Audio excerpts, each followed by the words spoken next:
Bonjour et bienvenue dans un nouvel épisode de Bellicare, l'espace des ventres sensibles. Moi, c'est Mélissa, je suis la cofondatrice de Bellicare et aujourd'hui, j'avais envie de vous emmener dans les coulisses de notre aventure entrepreneuriale. Derrière nos plats cuisinés, il y a surtout deux fondateurs avec de grandes ambitions. Si vous me connaissez déjà un peu grâce à notre compte Instagram, vous connaissez certainement un peu moins mon associé Rémi. Pourtant, son parcours est loin d'être ordinaire. D'adolescent un peu paumé dans sa voie professionnelle à aujourd'hui entrepreneur, ingénieur, diététicien. Alors aujourd'hui, on va revenir sur son parcours, ses déclics, ses doutes et le chemin qu'il a pavé pour créer Bellicare. Salut Rémi, Salut Mélissa. comment ça va aujourd'hui? Bah super, et toi? Super, merci, je suis ravie qu'on fasse enfin cette entrevue ensemble. Rémi, est-ce que à 15 ans, t'aurais imaginé devenir chef d'entreprise? Pas du tout. À 15 ans, je savais pas du tout ce que je voulais faire. Moi, quand j'étais collège-lycée, ma seule envie, c'était de jouer aux jeux vidéo avec mes copains et de faire du sport. Je ne faisais que ça. Et est-ce que tu peux nous raconter un peu plus sur justement où est-ce que tu as grandi et oui, tes ambitions, tes centres d'intérêt quand tu étais plus jeune? Alors moi, j'ai grandi dans les Ardennes, donc c'est une région qui est juste à la frontière de la Belgique, juste à côté de Charleville-Mézières, pour ceux qui connaissent. J'ai grandi dans un petit village de campagne. Charleville, c'était un peu la grande ville alentour. J'ai fait mon collège à Nouvion-sur-Meuse, encore un tout petit bled vraiment paumé au milieu des champs et des vaches. Suivi d'un lycée à Charleville-Mézières, où encore une fois, collège comme lycée. J'ai jamais trop posé la question de ce que je voulais faire plus tard, ni de ce que j'aimais vraiment. Les études, c'était pas trop mon truc. Je bossais le strict minimum et la plupart de mon temps libre, c'était pour jouer aux jeux vidéo avec mes copains ou faire du sport, parce que en fou de sport, j'adore ça. Et les études, c'était absolument pas mon sujet principal à l'époque. Et tu faisais quoi comme sport à l'époque? Je suis passé par un petit peu de tout. J'ai fait beaucoup de tennis quand j'étais petit. Après, j'ai vite changé pour faire des sports de combat où j'en ai fait 8 ans. En parallèle, je faisais du skate. Enfin voilà, j'étais tout le temps dehors. Donc tout sauf dans mon bureau en train de réviser. C'était plutôt ça mon quotidien quand j'étais plus jeune. On peut dire que ça a bien changé. Tu me disais que voilà, ça t'intéressait pas plus que ça l'école. Justement, qu'est-ce que tu avais prévu en post-bac à la base? En post-bac, j'avais rien de prévu de particulier parce qu'en fait, vu que je me posais pas vraiment la question de ce que je voulais faire plus tard, j'avançais un petit peu dans mon lycée sans trop savoir exactement ce que je voulais faire. Je vagabondais un petit peu. De m'être un petit peu reposé comme ça m'a joué un mauvais tour puisque j'ai redoublé ma terminale. Et c'est à ce moment-là où je me suis dit, tiens, c'est un petit peu con, j'ai tous mes copains qui partent, je me retrouve tout seul parce que je suis le seul à avoir redoublé parce que finalement, j'avais vraiment rien fait pour avoir mon bac. Et c'est sur cette deuxième année où là, je me suis dit, tiens, va peut-être falloir commencer à travailler parce que c'est pas normal de ne pas avoir réussi là où tout le monde est passé du premier coup. Et c'est là où je me suis plus posé, je me suis demandé qu'est-ce que je voulais vraiment faire. Et vu que je faisais énormément de sport, je me suis dit tiens, aller travailler dans le sport, ça peut être sympa. Du coup, avec mes parents, on a regardé, on a trouvé une fac de sport hyper bien réputée à Louvain-la-Neuve en Belgique. Quand j'ai obtenu mon bac sur la deuxième tentative, je suis parti directement en Belgique et ça m'a déplu tout de suite. Je me suis rendu compte que j'adorais faire du sport pour moi, les sports que j'aimais, mais pas du tout plein d'autres sports où on t'imposait de faire du handball, du foot, du basket, de la course, de la natation. Je suis nul dans tout le reste et moi j'aime bien faire ce que j'aime bien faire. Et quand on me force à faire autre chose, j'aime pas. Et du coup je suis mauvais, je m'investis pas et je me suis rendu compte que travailler dans le sport, pas du tout. Étant donné que ça ne m'a pas plu, je me suis retrouvé à faire une année un peu vide. Et vu que je faisais quand même beaucoup de sport, j'avais beaucoup de temps à côté pour, on va dire, un peu prendre soin de moi vu que j'avais que ça à faire, très clairement. Et du coup, j'ai commencé à apprendre à cuisiner, à bien manger, à regarder des tutos, à m'intéresser à ça. Et je me suis dit, tiens, la nutrition, c'est hyper cool. En plus, je vois des résultats de fou quand je fais du sport parce que forcément, ça va de pair. Et je me suis dit, pourquoi pas, plutôt que d'aller dans le sport, aller dans la nutrition. Et là, bingo, ça m'a plu tout de suite. J'ai postulé pour un BTS diététique à Reims, donc complètement à l'autre bout de la Belgique. Et je suis tombé sur des profs, mais quand je dis incroyables, vraiment, ils étaient géniaux, quoi. Ils m'ont redonné goût aux études, ils m'ont donné envie de travailler, ils m'ont donné envie d'apprendre. J'ai trouvé que la diététique, c'était passionnant. Et en fait, c'est de là où je me suis dit, en fait, j'ai envie d'aller plus loin. Je me suis découvert presque une passion pour réviser, à l'inverse d'il y a quelques années. Et je me suis dit, t'es pas si bête que ça, finalement. Continue. Et j'ai postulé pour une école d'ingénieur qui est Unilassal à Beauvais. Et à ma grande surprise, j'ai été pris. Et c'est là où je suis rentré en école d'ingénieur en nutrition santé, alors qu'il y a 3 ans, j'étais le paumé qui savait pas ce qu'il voulait faire de sa sa vie, quoi. Et ça, c'est quand même assez ouf. Et même, est-ce que plus jeune, la nutrition, par exemple, dans ta famille, c'est quelque chose dont vous parlez ou pas du tout? Tes parents, eux, cuisinent ou pas plus que ça? Non, pas plus que ça. Mes parents ont toujours globalement bien mangé, mais c'est pas non plus des fous de la cuisine. Donc, mes parents ont toujours fait ce qu'il fallait pour qu'on mange bien, mais c'était pas, on va dire, le sujet principal à la maison. C'est vraiment après, quand je suis arrivé au BTS diététique, où en plus on avait des cours de cuisine, où on apprenait à cuisiner toutes les techniques de cuisson, comment les adapter à des régimes, que là je me suis vraiment pris au jeu et pour le coup j'ai vraiment pris à bras le cœur l'alimentation. Et qu'est-ce qui t'a donné envie justement de poursuivre en école d'ingénieur? Je pense que ça vient beaucoup des profs qui arrivaient à transmettre énormément ce que eux enseignaient.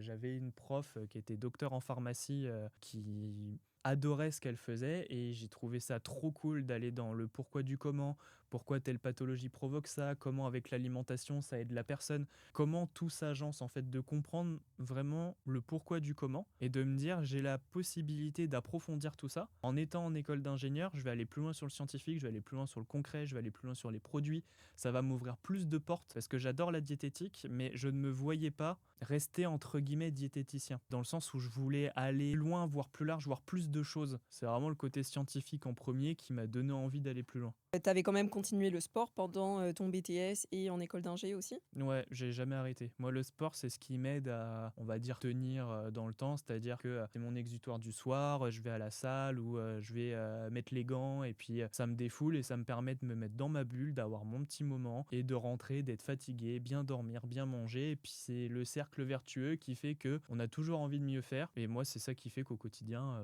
ça va parce que c'est vraiment le petit moment défouloir où t'as ta bulle le soir, quoi. Justement, nous, on s'est rencontrés donc en école d'ingénieur Ouais. à Beauvais. Est-ce que tu te souviens de notre première rencontre? Je pense que ça devait être en soirée, forcément, à l'occasion d'une petite chouille à l'école. Et vu qu'on était diète, ben, c'est forcément un sujet de discussion qu'on avait qui a fait qu'on a commencé à se parler. Puis on s'est tout de suite bien entendu, en fait. Et puis de fil en aiguille, ben, on a commencé à faire des projets d'école ensemble, etc. Soirées ensemble, enfin voilà, des repas ensemble et tout ça. On avait le même groupe de potes, donc c'était hyper facile. De fil en aiguille, et là, on est passé du copain-copain au professionnel où on a décidé d'aller plus loin sur Bellicare et de se dire, bah vas-y, on travaille ensemble, quoi. Alors, est-ce qu'il y avait un moment où tu avais un peu ce côté lycéen paumé qui te disait peut-être que je vais pas y arriver ou que je suis pas à la hauteur? Ou est-ce que justement ça a été fluide parce que tu as remonté vraiment le niveau post-bac finalement? Non, ça a été plus fluide parce que j'aimais ce que je faisais. Quand t'aimes bien ce que tu fais, c'est pas dur. Parce que t'as envie d'apprendre, t'as envie de travailler, c'est pas une corvée. Forcément, il y a des cours chiants, tu dois y passer. Mais quand t'aimes bien ce que tu fais, pour moi, c'est pas dur parce que t'as envie. C'est pas obligatoire, t'es pas contraint, t'es pas forcé. Du coup, ça te change la manière que t'as de voir certaines corvées que t'aurais vues avant. Où là, tu te dis, bon, en fait, ça fait partie du jeu, faut le faire. Et à côté, t'as 95% des choses que t'aimes bien. Donc en fait,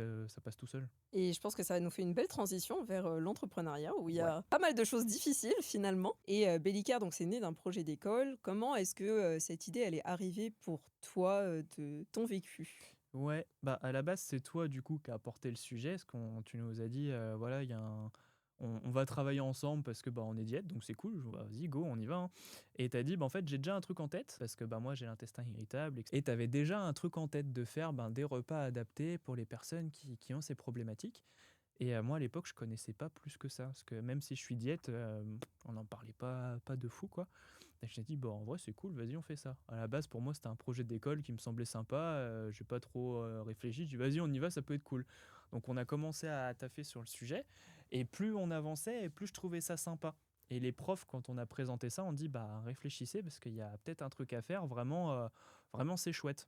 Donc on s'est dit, bon bah ouais, c'est cool, il y a peut-être un truc à faire, effectivement. En parallèle, on était apprentis. Moi, je travaillais dans une société de dispositifs médicaux. J'étais sur le marketing international et je ne peux pas dire que ça se passait mal parce que c'était pas le cas, mais j'étais pas le plus épanoui dans cet apprentissage-là. Ça se passait bien, mais je me voyais pas continuer sur cette voie-là plus tard.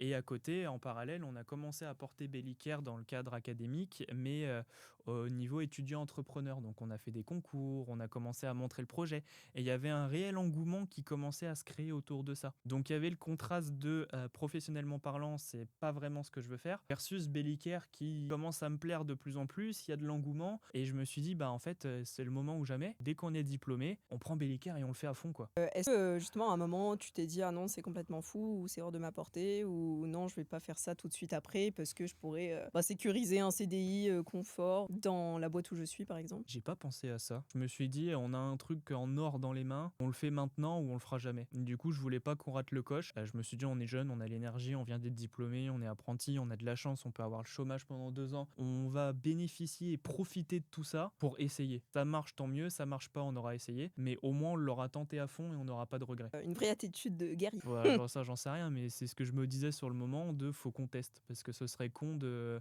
pas essayer. Et justement, tu disais que l'intestin irritable, donc c'était un sujet sur lequel tu n'étais pas plus informé que ça. Comment ça se fait, tu penses, aujourd'hui, que les diététiciens soient pas forcément formés, enfin surtout à notre époque, parce qu'on commence à Mm. dater aussi un petit peu. Bah, parce que je pense qu'on n'en parle pas assez. C'est des pathologies où on n'entend pas parler. Les associations de patients sont encore relativement petites. Même au BTS, par exemple, là, il y a une association de patients qui s'appelle l'APSI, qui est l'association des souffrants de l'intestin irritable. J'en ai pas du tout entendu parler dans mes études de diététique. L'AFDIAG, qui est la même chose pour le gluten, on n'entendait pas parler non plus. Donc je pense qu'il y a d'une part le fait qu'on n'en entende pas parler, d'autre part que les médecins eux-mêmes sont pas forcément les plus armés pour parler de ces pathologies-là, et même les autres professionnels de santé de manière générale. Les informations sont hyper divergentes et ça reste un sujet qui est hyper tabou. On n'a pas envie de parler à ses proches de j'ai mal au bide, j'ai des flatulences, j'ai des gaz, je suis fatigué.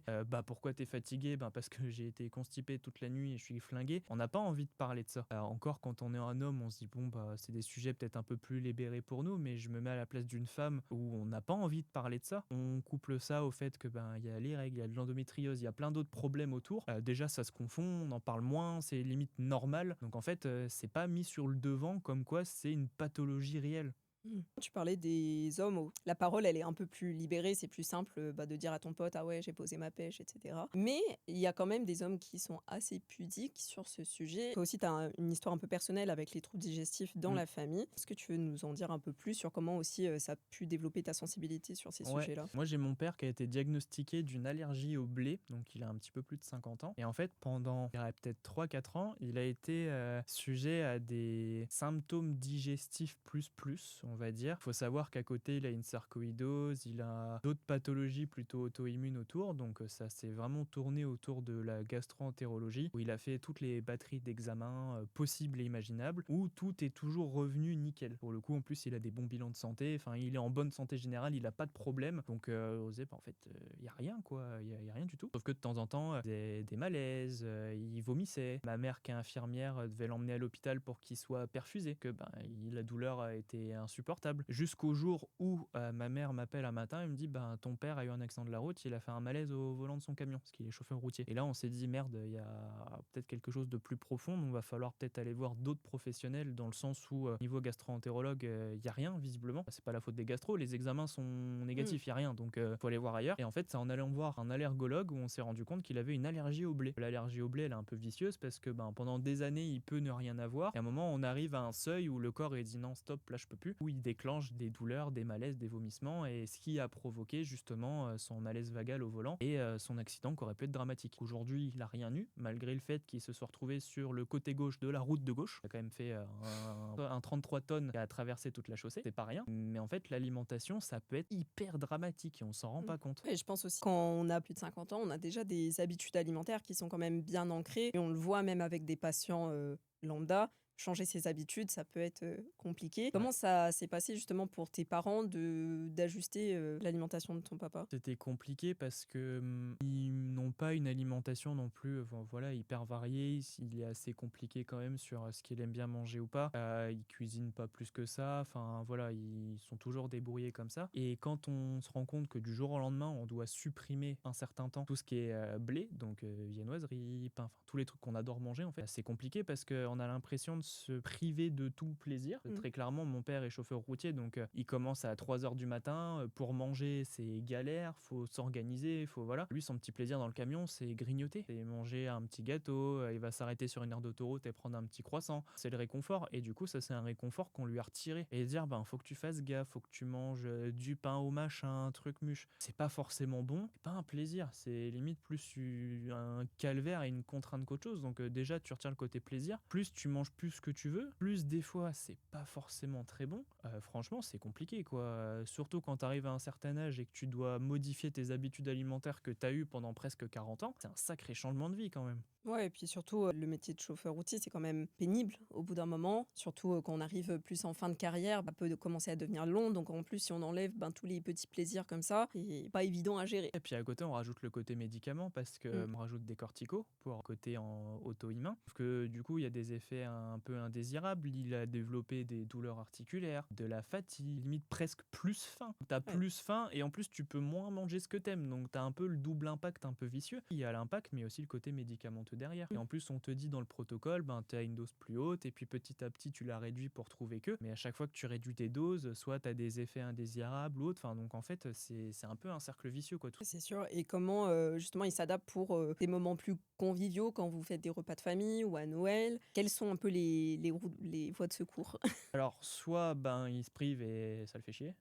Sinon, il fait une petite entorse et il sait qu'il va avoir un peu mal. Il est conscient qu'il va avoir mal au ventre, mais au moins il se fait un peu plaisir et en quantité un peu plus raisonnée. Ou alors, on avait trouvé des alternatives sans gluten. On avait commandé une fois, par exemple, c'est une société qui s'appelle Sodam, qui fait des pâtisseries surgelées et qui en plus sont très bonnes. Voilà, on avait commandé ça pour un anniversaire parce que c'était l'occasion de faire un petit peu plaisir, pouvoir manger sans gluten. Après, dans le cadre de l'allergie, c'est un peu différent d'une intolérance qui va être plutôt constante ou de la maladie cœliaque, c'est-à-dire qu'avec le traitement, il arrive plus ou moins à trouver les seuils qui lui déclenchent des douleurs. Donc avec le temps, on a aussi appris à gérer les quantités. Peut-être qu'une baguette entière, bon, c'est sûr que c'est pas possible, mais peut-être qu'un quart de baguette, ça va passer, donc ça permet de faire un petit peu des sandwichs ou voilà, un croissant le week-end. C'est pas ça qui va lui flinguer le ventre s'il fait attention le reste de la semaine. Donc on a réussi plutôt sur la durée à trouver un entre-deux qui lui permet de profiter un minimum sans pour autant que ce soit trop délétère. Donc c'est plus un équilibre, on va dire, d'organisation et de plaisir sur la globalité. Ouais, je pense que souvent on sous-estime la place du plaisir dans l'alimentation alors que c'est quand même fondamental. Si on prend zéro plaisir, on va jamais tenir une habitude sur la durée. Il y a des gens, je prends l'exemple des sportifs par exemple, quand ils ont un objectif, ils peuvent manger la même chose hyper fade, c'est pas un souci. Il y en a, ils adorent manger pour le côté fonctionnel, c'est pas un problème. Par exemple, moi, et je pense que toi c'est pareil, j'adore manger quand c'est bon aussi. Il y a besoin des deux, il y a besoin du côté, ça me fait du bien, c'est sain, mais c'est bon. Moi, manger fade ou voilà, ça m'intéresse pas. J'ai envie que ce soit goûtu, j'ai envie que ce soit bon, que ça me fasse plaisir. Moi, ça fait partie de ça aussi. Et mon père, c'est pareil. Lui dire, tu manges sans gluten, sain, mais c'est fadasse parce que tu peux plus rien manger. Non, il fonctionne pas comme ça non plus. Ouais, c'est sûr. Et puis c'est à vie. Et je pense que c'est important aussi de remettre un peu de contexte sur justement la maladie cœliaque. Ça, c'est une maladie auto-immune où l'éviction de gluten est indispensable. Obligatoire. Obligatoire à vie. On peut pas faire d'entorse. Là où l'allergie au blé, effectivement, c'est plus souple. Donc si quelqu'un vous dit qu'il ou elle a la maladie cœliaque, ne proposez jamais de gluten. Là, c'est zéro. Là, pour le coup, c'est vraiment, il n'y a pas de tolérance possible. C'est ça, parce que là, dans la maladie cœliaque, on a vraiment une destruction des parois intestinales, donc c'est délétère. Là où l'allergie au blé, comme tu dis, Rémi, c'est plus que ça va être désagréable pour ton papa, mais pour l'instant, ça va. Quand il a vraiment eu le diagnostic, on lui a fait aussi tester nos plats qui sont certifiés sans gluten pour éviter justement de prendre des risques inconsidérés. Il venait d'avoir un accident de la route. On s'est dit là non, il n'y a pas de risque possible. Nous, tout est sans gluten, certifié, analysé. Je l'ai presque forcé à manger ça le temps d'avoir d'autres résultats pour qu'il ait une solution sûre où il va pas nous reclaquer un accident de la route 2 semaines après. Et aussi pour ça qu'on a fait ça, c'est le côté sécurité avant tout, où on est intransigeant sur ça. Et justement, au moment de l'accident, donc quand ta maman t'a appelé, est-ce que c'est quelque chose qui a davantage renforcé ton envie justement de développer Bellicare? Ouais, parce que moi je pense qu'il y a des événements qu'on peut comprendre à 100% que quand ça nous arrive. On peut imaginer ce que la personne vit, on peut imaginer ce qu'elle ressent, mais tant qu'on ne le vit pas à titre perso, on peut pas se rendre à 100% compte de ce que la personne qu'on a en face de nous vit. Pour avoir vécu le côté où j'ai failli perdre mon père à cause d'un accident de la route, à cause d'un truc bête qui est l'alimentation, enfin c'est un truc que tout le monde fait, tout le monde mange du gluten, gluten, enfin voilà, on se rend compte que ça peut aller beaucoup plus loin. On ne pourrait l'imaginer. À aucun moment je me suis dit, pourtant je suis diète, à aucun moment je me suis dit c'est le gluten qui fait que mon père a une accident de la route. À aucun moment on y a pensé. Et quand ça arrive, on se dit ouais non, là par contre c'est chaud, faut faire gaffe. Faut vraiment faire gaffe. Et après coup, une fois que c'est arrivé, on presque en psychote, on regarde tout. Il m'appelait pour analyser certains paquets, pour que je lui dise oui c'est bon ou pas. Et même moi dont c'est le métier, j'étais là en mode ouais tu peux. Mais quand je raccrochais, j'étais en mode ça se trouve j'ai mal regardé, ça se trouve j'ai loupé un truc. Enfin voilà, on se met un peu à psychoter quoi, parce que Mmh. quand on sait que ça peut aller loin, ça fait flipper. Ouais, surtout quand on touche à la santé des gens, on veut pas rigoler avec ça, surtout Bah quand ça ouais. peut avoir des effets, dramatiques. Et encore, là, c'est une allergie. Je pense par exemple aux parents qui ont des enfants qui ont la maladie cœliaque et qui doivent aller à l'école ou qui vont en colonie de vacances ou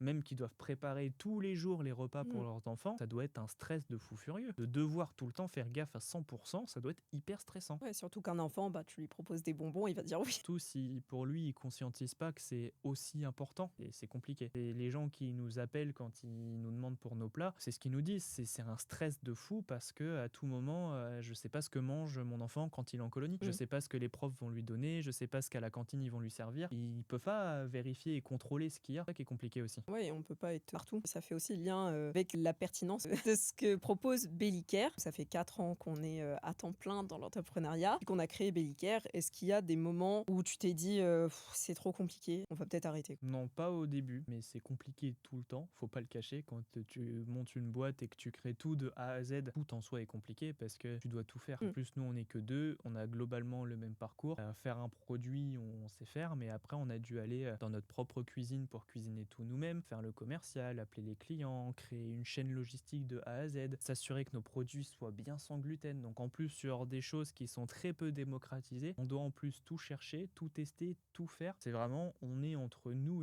et on doit tout faire. Donc à côté, c'est un kiff de fou parce que on fait ce qu'on veut et à chaque fois qu'on y arrive, on est hyper content. Mais malgré tout, tu as un stress sous-jacent de toujours devoir bien faire, surtout qu'on est sur des produits qui permettent à des gens qui ont mal d'aller mieux. Donc en plus, il faut bien faire ça pour qu'on soit sûr de vraiment apporter du bien à des gens qui vont mal. Il y a aussi ce côté-là qui est à prendre en compte malgré tout dans l'alimentaire. Qu'est-ce qui te donne cette force de continuer même quand on est dans des temps durs? C'est de voir que les gens vont mieux. Quand les gens nous appellent, on nous dit ben, vous m'avez changé la vie, grâce à vous, ma petite fille peut partir en colonie de vacances. Enfin, dès que t'as un coup de blues et que t'as ça, tu te dis ah, je le fais pas pour rien, c'est quand même vachement cool quoi. C'est hyper gratifiant de te dire à deux et en partant de zéro, on arrive à faire un truc aussi cool entre guillemets. On n'est pas une boîte qui fait des millions multinationales, c'est pas le but aujourd'hui, enfin c'est pas ça qu'on veut. On vient en aide à des gens qui sont dans le besoin et c'est ça qui est hyper gratifiant. Autre que la satisfaction de personnel de dire bon bah ouais je monte ma boîte, c'est cool, j'en fais ce que je veux aussi, mais vraiment de voir que les gens vont mieux et qu'on aide des personnes qui souffrent, c'est trop gratifiant. Aujourd'hui, chez Bellicare, c'est toi vraiment l'interface avec les clients. Est-ce que tu peux nous dire un retour client qui t'a vraiment touché? Ah,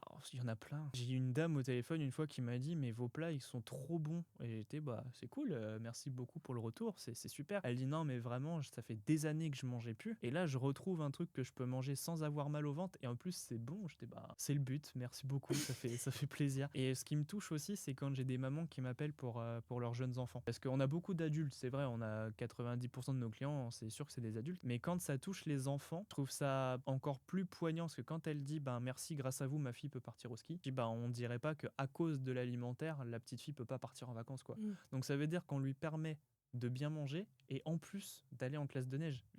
Qu'est-ce que tu demandes de plus? C'est trop bien. Et aujourd'hui, comment est-ce que tu envisages la suite de Bellicare? Où est-ce que tu nous vois dans 5 ans? Ah, dans 5 ans, je nous vois partout. Enfin, j'ai envie que Bellicare soit la référence de l'alimentation digestive. C'est j'ai un intestin irritable, j'ai la maladie cœliaque. Bah ok, je pense à eux parce que leurs plats ils sont trop bons. Ils ont une gamme qui va être de plus en plus grande. Même les fondateurs, ils sont sympas. J'ai envie qu'on soit vu aussi comme les personnes accessibles. Que même si on grossit, on soit toujours là pour les gens, à pouvoir répondre au téléphone, à pouvoir échanger avec eux. Pas juste être derrière un ordi et que tout soit entre guillemets autogéré. J'ai envie qu'on soit toujours un peu l'interface des gens, qu'on puisse échanger avec eux, avoir leurs problématiques, leurs retours pour toujours faire mieux. C'est vraiment être des bons produits partout, qui sont bons, qui sont sympas, qui sortent du côté médical. Et en plus de se dire, ben, ces deux petits jeunes-là, ils sont sympas et j'ai envie d'aller discuter avec avec eux, quoi.